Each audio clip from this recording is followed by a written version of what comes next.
හැම කෙනෙකුගේම ජීවිතය ඇතුලේ යක්ෂයෙක් ඉන්නවා. ඒ වගේ මිනිස්සෙකුත් ඉන්නවා. ඔබ තීරණය කළ යුතුයි යක්ෂයා හොයාගෙන යනවද? එහෙම නැත්නම් ඒ මිනිස්සයා හොයාගන්නවද කියලා. ඒක බාර වෙන්නේ එළියට. එළියේ ජීවත් වෙන ඔබට ඔබේ ජීවිතවල යක්ෂයන් හොයන්න එපා. මිනිස්සෙන් හොයන්න.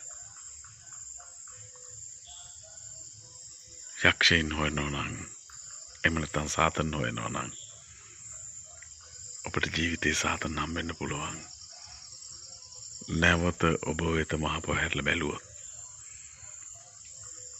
ඔබට මුළු ජීවිත කාලෙම හම්බෙලා තියෙන සාතන් විතරයි.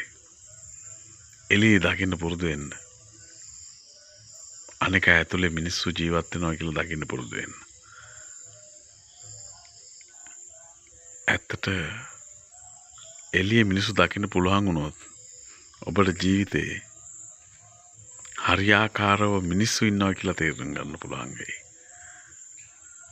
නමුත් ඔබේ ජීවිතය ඇතුලේ ඔබ දැකලා තියෙන සාතන් පමණයි. නැත්නම් යක්ෂයා පමණයි.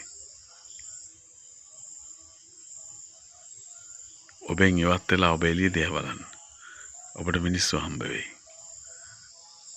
අත්මිදෙන්න ওই නරක සිතුවිලි වලින්. ඔබට පුළුවන් ජීවිතේ අලුත් විදිහකට යන්න.